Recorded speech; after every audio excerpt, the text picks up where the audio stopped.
Pria ini berniat bunuh diri. Dia memakai setelan jas yang cantik, mengoleskan pelembab, setelah itu memasukkan tali pada leher, dan selesai. Dia berniat menjatuhkan kursi. Pada waktu itu, ada suara pertengkaran di luar. Dia melihatnya, ada orang yang sedang mengemudi. Ia marah dan keluar untuk memarahi orang. Tempat ini tak boleh mengemudi. Yang melawan ternyata adalah tetangga baru yang tak tahu aturan. Dia hanya bisa menunjuk orang itu. Supir itu terlalu ceroboh, tak sadar. Menabrak kotak surat, dia hanya bisa membantu. Memparkirkannya dengan sangat cepat, berputar dengan sangat hebat, untuk kembali ke rumah dan bunuh diri. Dia kembali masukkan tali pada leher. Tetapi tetangga terus berkumpul di depan jendela, dan seorang anak berlari ke rumahnya. Dengan cepat ia mengambil tali tersebut, karena takut membuat sang anak ketakutan. Rencana bunuh diri ini berujung dengan kegagalan. Ini merupakan film Swiss yang terkenal di internet pada tahun 2016, Amen Callledove, yang mana sudah memulihkan perasaan banyak orang yang sendirian. Jika Anda merasa kecewa terhadap kehidupan, saya menyarankan Anda menonton film ini. Pemeran utama adalah pria tua dengan wajah masam.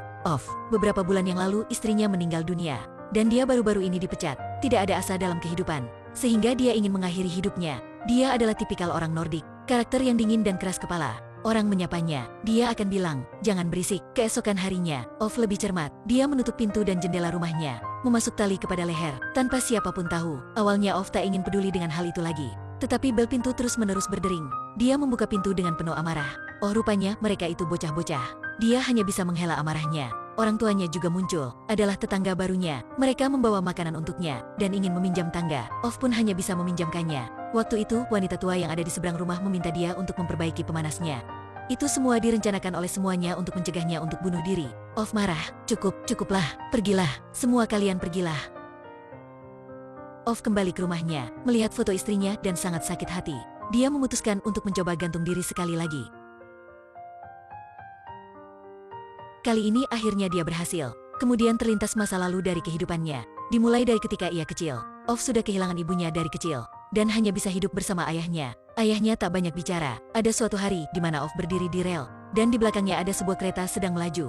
Ayahnya berteriak, Ayah bilang apa? Belakang. Menunggu sampai keluar dari rel itu. Untuk pertama kalinya dia digendong sang ayah. Dipeluk sangat lama serta nyaman dalam hati. Cinta pria yang disembunyikan di dalam hatinya. Beberapa tahun berikutnya, sudah dewasa dan membawa rapot untuk ayahnya. Ayahnya sangat senang, dan membawa rapotnya untuk ditunjukkan. Sampai tak sadar dia tertabrak oleh kereta. Kehidupan adalah permainan, kemudian terus dipermainkan oleh kehidupan. Seorang pejabat, karena tak ingin pindah rumah jadi ia membakar rumahnya. Karena tak ada tempat untuk pulang, ia hanya bisa bekerja di rel.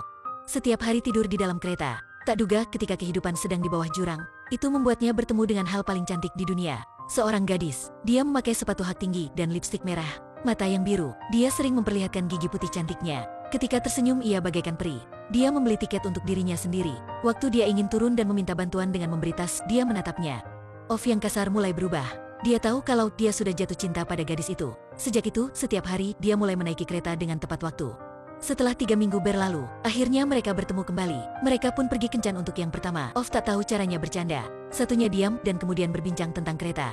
Dia bertanya kepada kenapa kamu tak pesan makanan? Menjawab, saya sudah makan di rumah.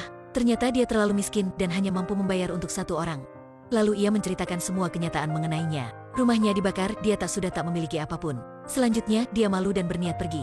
Terima kasih kamu, malam ini terasa sangat menyenangkan. Tiba-tiba sang wanita menciumnya. Mengetahui, sang pencipta memberinya peri untuk dirinya. Kembali ke saat ini, tali itu terputus, dan tak jadi meninggal. Memutuskan untuk mengganti cara mengakhiri hidupnya. Dia pergi ke rumah wanita tua tadi dan meninjam pipa, dan memperbaiki pemanas itu untuknya. Di rumahnya ada seorang pria mengalami stroke. Dia adalah teman lama Pada saat tak ada siapapun, berbisik kepada temannya. Dunia semakin buruk dan manusia semakin jahat. Untungnya saya sudah siap meninggalkan dunia ini. Waktu sang wanita kembali, memberitahunya, suami saya tak bisa bergerak. Tapi dia mengetahui hal yang mungkin kita tak tahu. Bingung dan pamit ingin pulang. Tapi temannya menahan pipa dan dirinya lagi. Inikah cengkraman seorang yang lumpuh? Terasa sangat hangat, tetapi menghiraukannya. Dia kembali rumahnya, memulai rencana bunuh dirinya yang kelima. Memakai gas dari mobil, bersiul. Dia berpikir kali ini pasti akan berhasil. Karena ini garasi pribadi dan tak ada siapapun yang akan mengganggu. Tutup mata. Tapi, jelang beberapa saat, ada orang yang mengetuk pintu garasinya. Pun marah dan keluar. Oleh karena sang suami dari wanita itu terluka, dia meminta untuk membantunya mengantarkannya dan anak-anak ke rumah sakit. Hanya bisa setuju. Sekali lagi rencananya untuk bunuh diri gagal. Ketika di rumah sakit, dia hanya sendiri yang akan menengok suaminya dan menitipkan anaknya kepada hanya bisa setuju. Ketika anak-anak itu merasa bosan, bercerita untuk mereka membuat kedua tertawa. Setelah pulang, mulanya Off ingin pergi tanpa pamit. Tak terduga kedua anak itu mengucapkan terima kasih kepadanya dan memeluknya sangat hangat. Hari ini Off juga tak bisa mengakhiri hidupnya. Untuk berikutnya, Off yang sudah berpengalaman menganti tempatnya menjadi stasiun kereta. Ketika kereta hampir sampai, secara tak terduga, ada orang yang lebih cepat dari dirinya. Off bingung, menoleh dan melihat orang sekitar sangat tenang. Bahkan ada orang hanya merekamnya. Dia tak bisa menerima hal itu. Ia ke sana dan menyelamatkan orang itu. Kereta semakin mendekat. Off ke tengah rel. Sampai ketika, mendadak dia melihat masa lalunya. Dia tiba-tiba diperingati oleh ayahnya. Ayahnya yang menyuruh dia untuk menghindari kereta. Tetapi ayahnya meninggal karena kereta. Akhirnya, pada momen itu, Off julurkan tangan.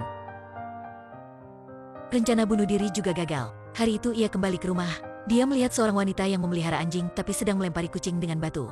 Dia menghina wanita itu. Jika kamu terus melempar, saya akan mengawasi anjingmu. Anjing itu mulai menggonggong dan dia menirunya. Si wanita itu pun diusir. Off juga mengancam kucing tersebut. Pergilah. Tapi ketika masuk ke dalam rumah merasa menyesal. Dia menyiapkan makanan untuk kucing itu. Tapi ternyata ia sudah tidak ada. Beberapa hari kemudian, kucing itu kembali lagi ke rumahnya. Off dan si wanita membawanya ke dalam rumah.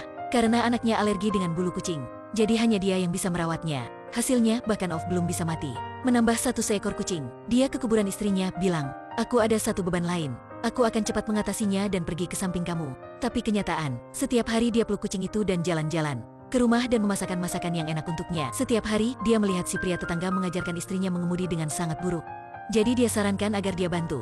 Di kota, banyak orang secara gila menyuruhnya untuk cepat. Itu membuatnya menangis. Off turun dan memarahi si supir itu. Kemudian wanita itu keluar dan meminta Off untuk merawat anaknya. Off berkeliling di dalam rumah, mendengar dari anak-anak bahwa ayahnya tak tahu cara memasang mesin cuci piring. Dia secara diam-diam memasangkannya untuk mereka. Saat malam hari, si kucing juga tertidur bersama Off terlihat sangat akrab. Ditambah dengan hubungan terpaksa ini, tampaknya Off menemukan alasan baru. Sampai suatu hari, wanita itu memberinya saran, Bapak tak bisa terus hidup begini. Off belum bisa marah. Sesudah bertemu dengan si pria berbaju putih yang sering memancing amarahnya. Orang itu adalah pejabat, selalu mengambil keuntungan dari hal umum untuk keuntungannya sendiri, perilaku buruk terhadap.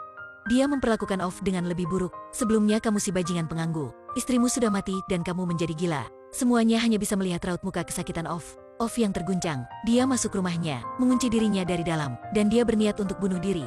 Kali ini percobaan ketujuh. Off memutuskan untuk memakai senjata dan mengambil senjatanya. Si kucing hanya diam dan menatapnya. Dia hanya bisa menghidupkan radio agar si kucing tak ketakutan. Dia juga menutup kamarnya dengan plastik. Dia juga tak membiarkan si kucing untuk lewat agar berdarah. Dia arahkan senjatanya pada dagu dan ke kepala.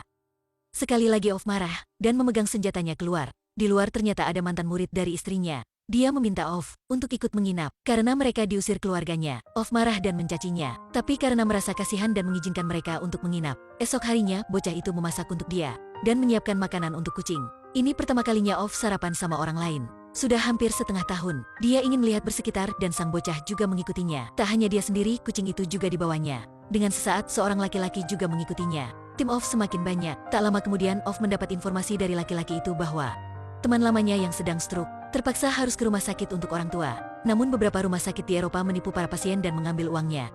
Off sangat marah, meskipun ada konflik antar mereka. Tapi dia tak bisa membiarkan temannya ditipu. Dia memutuskan akan membantunya. Ia mulai dengan memanggil kemana-mana, menulis surat, tetapi tak ada hasil. Off yang tak bisa berbuat apa-apa. Dia yang sudah putus asa. Waktu itu, wanita itu menyuruhnya, kenapa Bapak tak mencari orang yang dapat membantu? Tak ada seorang pun yang bisa menanggung semuanya. Contohnya, Bapak tak bisa menahan sendiri kesakitan setelah kehilangan istri. Mendengar hal itu, Off tertunduk. Untuk pertama kalinya, dia menceritakan memori yang membuatnya sakit hati. Tahun itu, sebagai perayaan kehamilan sang istri, mereka berdua pergi berwisata. Meskipun merasa sangat senang, tetapi di jalan pulang, mereka ditimpa suatu kecelakaan. Dia dapat menyelamatkan istrinya, tapi tidak dengan anaknya. Istrinya juga menjadi lumpuh dan tak dapat berdiri. Tapi istrinya sangat gigih. Dia mulai belajar dengan harapan untuk menjadi guru. Waktu itu, sekolah-sekolah tidak menerima orang cacat. Off sangat marah. Dia mencela di semua tempat, selalu melawan untuk ketidakadilan, sampai dia mengatasi semuanya dengan usahanya sendiri. Istrinya pun menjadi guru, tapi diperintahkan mengajar di kelas yang sangat buruk. Sebenarnya istrinya merupakan seorang guru yang bagus. Dia sudah mengajar banyak remaja dengan berbagai macam masalah, menjadi orang baik untuk semuanya. Dia adalah peri dengan kaki yang lumpuh. Tak terduga bisa mendapatkan kekuatan yang begitu besar, dapat memulihkan banyak orang. Kemudian, dia meninggal karena sakit. Off menjadi sebatang kara. Sekarang, dia hidup karena kenangan tentangnya. Biar berdiri sekali lagi, dia memutuskan untuk kembali seperti muda dulu yang berusaha terus-menerus. Hari berikutnya, orang dari panti jompo sampai. Tapi mereka tampak sedang senang. Seorang wartawan keluar. Itu merupakan tamu undang Off. Dia bertanya kepada orang itu, saya mempunyai bukti kalau kamu korupsi. Si pria akhirnya merasa ketakutan. Kali ini Ov menang, bukan karena usahanya sendiri tapi berkat semuanya. Dia memiliki hubungan dengan orang di sekitarnya. Dia tak mau mengakhiri hidupnya lagi. Tak lama kemudian anak keempat tetangganya lahir. Ov gendong anak itu sebagai kakek. Hal yang dia sayangkan adalah tak memiliki keturunan. Tapi sekarang setiap anak itu sudah menjadi anaknya. Inilah cinta terbesar Ov. Suatu hari wanita itu melihat Ov tak keluar untuk membersihkan salju. Mereka dengan cepat pergi ke rumahnya. Dia menemukannya sudah tidur untuk selamanya di kasurnya. Akhirnya ia mencapai keinginannya untuk meninggal dunia. Tetapi secara alami, dia pernah menjadi pria aneh yang sendirian. Tapi hari itu, gereja dipenuhi oleh orang-orang. Semuanya datang untuk mengantarnya untuk yang terakhir kasihnya. Bagian akhir kehidupan Ov, dia tak hidup untuk dirinya sendiri tetapi untuk orang lain. Hal itu menjadi rasa senangnya. Berkat hal itu, ia menjalani arti dari kehidupan.